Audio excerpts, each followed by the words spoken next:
look, I mean, I see Schedule 5 has more of these deductible gift recipient status organisations. So, I mean, what's the story here? I mean, these organisations are given a tax deductibility regime where they can collect money, receive a tax deduction for their donors, and then they can then conduct their charitable business, right? Isn't that the idea? So, Senator, I might just jump in there. My name is Pete Rogen. I'm the Director of the Not-for-Profits Unit in Treasury. Joining from online. I had a similar thing. Okay, so is that the idea here that effectively organisations are supposed to be using this money for charitable purposes, not for political purposes? Might jump in there and say that somebody needs to go on mute somewhere in this vortex of a process. It just happened when the latest witness joined. I think Mr. Roberts might have some background office noise coming through. I'll go back to this. Yeah, apologies. There might be some background. Is that untenable? Perhaps if you just try and put your microphone a bit closer because it's picking up your colleague behind you. But go ahead. Go ahead. Sorry, can I just ask where you are, Mr. Rob Gent? By the time I got back to Certainly, Senator. Sorry, I'm dialing in from online. I'm in the Treasury building. sort of taken over. From where? From the Treasury building. Are you in Canberra? I am in Canberra, that's correct. This is a long way from the Treasury Department to Parliament House. Look, I might ask a couple of questions of the ATO, Deputy Chair, and then let you come back to this witness. Do you want to walk up the hill in the interim? It's preferable that people who are in Canberra appear in the room in Canberra for these reasons. But perhaps you might be able to find another location. I'll go back to the Deputy Chair and see how we go. Do you want to have another go at asking your question, Senator Bragg? Sorry, Senator Bragg, I'm just messaging with Mr. Robgent. He has tried to relocate to another room. He's having trouble actually connecting, though. I'll just message him. Might be preferable at this stage if he just dials in. We'd be okay with that. Okay. It's not that far, though, is it, from Langton Crescent up the hill? Senator, I think probably at this stage, if we can get Mr. Robgent to join on the phone, but certainly noted for future I think so. I think if there's a schedule in the bill and there's a hearing slated, probably good to have someone in the building who can answer questions. I mean, I'm happy to ask you if you'd like, Mr. Robinson, but there won't be very technical questions. Do we have your official online now? Are we aware of that? I think he's just trying to dial in on the phone now, so I think Mr. Robgent's probably going to be best placed to answer your questions, Senator Bragg. So sure, and I just like everyone's patience on this.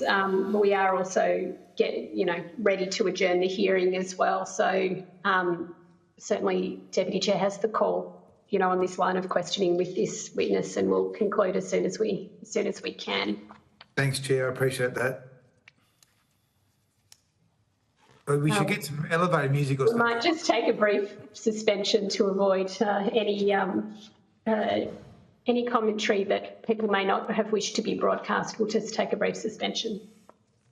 Okay.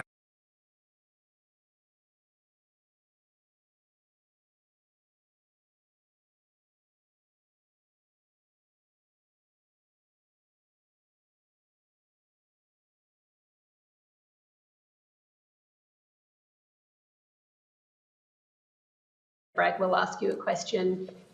So the committee resumes. Senator Bragg. Right. All right.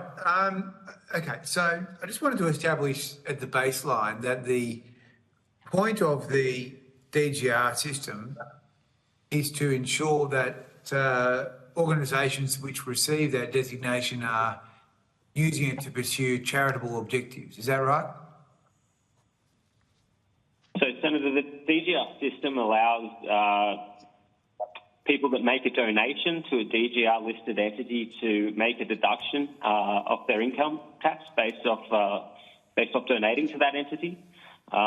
There's two ways that an entity can become DGR listed, either through the general categories, which the ATO can endorse, or by exception, an entity can receive DGR status by a specific listing in the tax law. Okay, so who puts, you've got 1, 2, 3, 4, 5, 6, 7, 8, you've got 10 proposed inclusions. Who puts these forward? So entities are able to apply for DGR specific listing where they don't fall within one of the 52 general categories. They may apply to government. So these are applications made by the entities themselves. And which minister has put these forward for this bill? So, Senator, these these entities are considered by government at each budget round, and then they're all brought together as part of this bill at the next available opportunity. It's part of the government's legislative agenda. Okay, so sorry, who's got carriage of this bill then?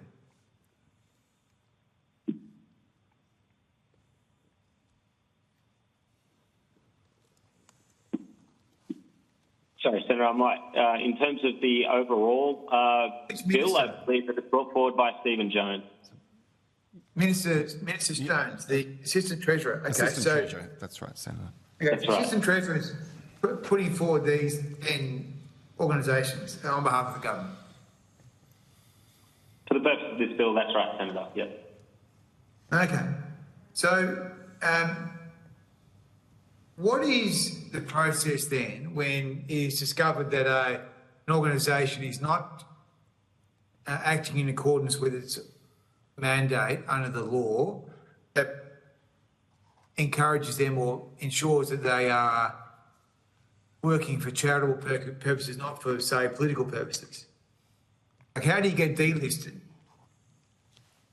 So, Senator, it's a requirement that believe since 2021 that non-government entities that receive DGL status are registered as charities with the ATNC. That's the regulator for charities. So if a charity is not acting in accordance with its charitable purpose, that would be a matter for the ATNC to investigate. Okay. So can I ask you some questions about some of these organisations? The ones in the bill specifically? Yeah. Certainly, Senator. So what about the Australian Democracy Network? What's that supposed to be doing?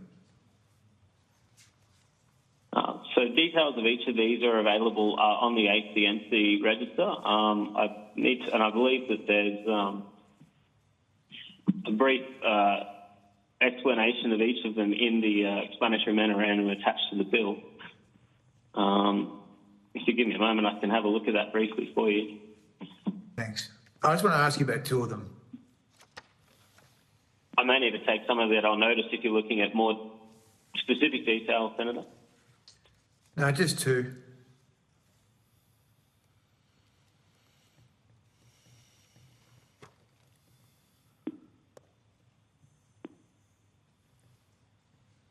So the Australian Democracy Network is a charity that aims to support the strength of Australian democracy through law reform advocacy, promotion of civil society participation and accountability in government.